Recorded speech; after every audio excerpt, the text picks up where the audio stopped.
Hey everyone, and welcome. Today we are diving deep into China's logo design industry.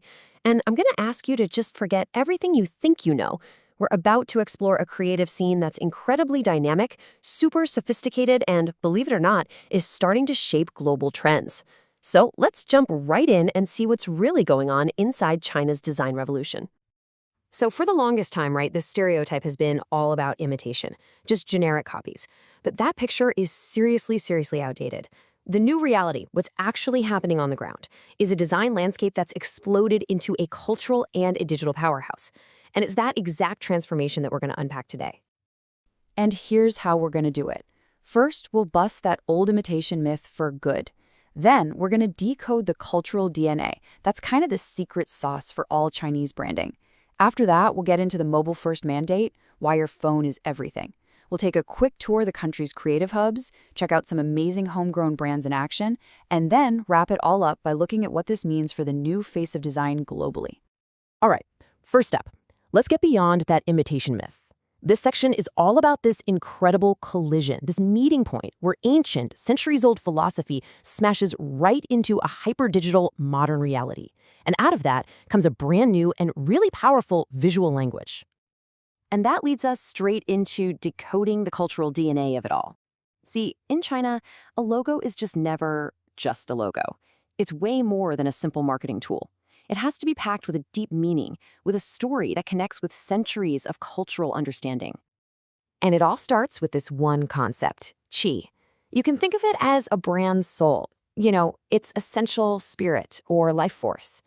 A great logo doesn't just look cool, it has to visually capture and represent the brand's qi. This idea, it's the philosophical bedrock for pretty much all Chinese design. And here's a perfect example of how designers channel that spirit. They use these auspicious symbols that everyone just instantly gets. These aren't just random decorations, they're loaded with meaning. You've got the ruyi for good fortune, the Chinese knot symbolizing unity, or the panda, which is this global icon of peace. It's like a visual shortcut that taps right into the collective consciousness. Now, color is on a whole other level. It's a language all by itself. So red isn't just a bold aesthetic choice. It means luck, it means life. Gold speaks to prosperity, to authority. Green is all about harmony. These choices are always deliberate, they're strategic, and they are absolutely packed with meaning. And this cultural coding is not just about what you see. It's also about numbers. Just take the number 8. It's not just a digit. In Mandarin, it sounds a lot like the word for wealth or fortune, which makes it incredibly lucky. And that's why you see it everywhere, in branding, in pricing. It's a super simple way to bake a positive vibe right into the brand. And of course, the shapes themselves tell a story. You'll see a lot of round forms, and that's intentional. They convey harmony and balance, which are really important cultural values. And don't even get me started on the typography. The art of calligraphy is so powerful that just stylizing a single character can turn a logo into a piece of pure cultural storytelling. Okay, so we've talked about the deep, ancient roots. Now let's do a hard pivot to the hyper-digital present, because the single biggest force shaping Chinese logo design today, it's not in an old philosophy book. It's right there in the palm of your hand. It's the mobile phone. So you have to ask yourself this question.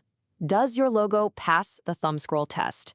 This is the absolute non-negotiable rule in China. If your logo isn't instantly recognizable and super impactful on a tiny screen while someone is just flying through their feed, it's already failed. Game over. And this slide just lays it out perfectly. It shows the huge difference in approach. In the West, designers often start big, with a desktop screen, and then they figure out how to shrink it down for mobile. In China, it is the complete opposite. You start with the mobile icon, you perfect it for that tiny screen, and then you figure out how to scale it up for everything else. And the reason is simple. This is where brands live or die. They have to shine inside these giant super app ecosystems. Your logo is going to be a tiny avatar on WeChat, it's going to be part of a QR code on Alipay, and it's fighting for attention on e-commerce platforms like Taobao and Tmall. It has to work everywhere all the time. So where is all this incredible design work actually happening? Well, it's not just one place. China's a huge country, and its creative scene has all these different flavors. Different cities have really developed their own unique design personalities. So let's take a quick tour. So you can see here how these hubs have carved out their own lanes. You've got Shanghai, that's your global trendsetter, very sophisticated, very fashion-forward. Then there's Shenzhen, the tech capital. It's all about futuristic, pragmatic design. Hangzhou, which is home to Alibaba, is the heartland of e-commerce design. And then you have Beijing, the cultural capital, where the work tends to be more conceptual, more artistic. Okay, so theory is great, but let's see how all this stuff, the culture, the digital strategy, actually comes together in the real world. We're going to look at a few homegrown innovators who are just absolutely crushing it. First up, DJI, the drone technology giant. I mean, their branding is a total masterclass in how to speak to a global tech audience. It's clean, it's minimalist, it's abstract. The logo doesn't shout, "Hey, I'm a Chinese symbol." Instead, it whispers precision, innovation, cutting-edge tech. And then, on the complete other end of the spectrum, you have a brand like Umamiism, a streetwear label. I mean, you can just feel it from their visuals. Their whole approach is art-driven, and it's all about capturing that raw, unapologetic confidence and spirit of China's youth subcultures. And that brings us to this massive, super important trend called guoqiao. It literally translates to national trend, and it's all about brands finding this newfound confidence by leaning into their Chinese heritage, but, and this is the key, giving it a cool, modern, and often athletic twist. And the poster child for guoqiao has to be the sportswear giant Li-Ning. They went from being seen as kind of dated to suddenly becoming one of the hottest brands on the planet, all because they brilliantly embraced this strategy. They made their own heritage cool again, and it led to this incredible brand revival. So, as we get to our final section, let's kind of pull all of these different threads together. We've seen a design industry that is incredibly deep culturally, that is absolutely digital first, and is fiercely competitive. So, how do you even navigate that? And what's its impact on the rest of the world? Well, for anyone looking to hire a designer or agency in this market, think of this table as your cheat sheet. First, look for specialization. Do they know your industry?